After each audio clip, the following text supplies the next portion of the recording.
Bonjour à toutes et tous, bienvenue ici à New York et plus précisément dans les installations du Nasdaq, au lieu mondial des nouvelles technologies.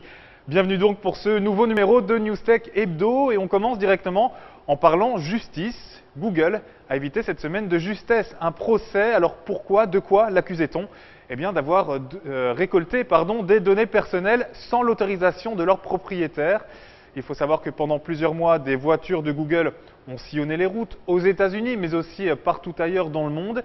Voitures qui servaient alors à développer Street View, le service de géolocalisation du groupe. Seulement voilà, lors de ces road trips, les petits malins de Google se sont servis des nombreux Wi-Fi non sécurisés qu'ils ont croisés pour récupérer des informations privées.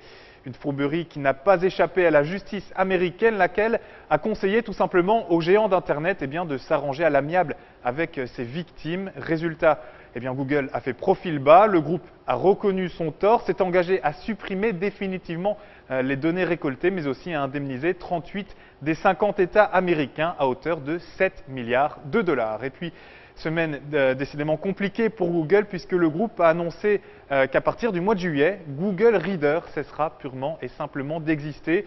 Google Reader, c'est ce lecteur de flux RSS créé en 2005 qui permet notamment de suivre à partir d'une seule et même page l'actualité de plusieurs sites.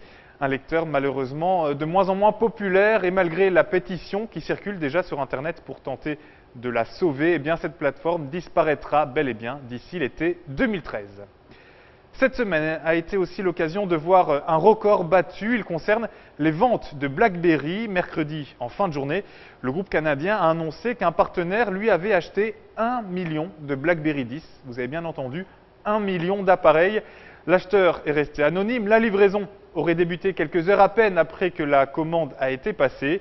Une commande gargantuesque, tout bénef pour BlackBerry puisqu'elle a fait bondir l'action du groupe de près de 8%.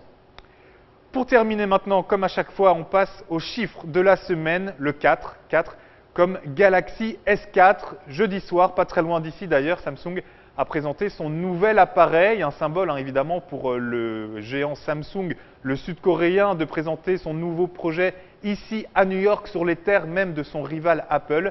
Alors au rayon des nouveautés de ce Galaxy S4, 2 caméras placées de part et d'autre de l'appareil, 2 caméras qui peuvent prendre des vidéos au même temps. Le eye tracking aussi, une reconnaissance optique pour faire défiler le contenu de l'écran rien qu'avec le regard.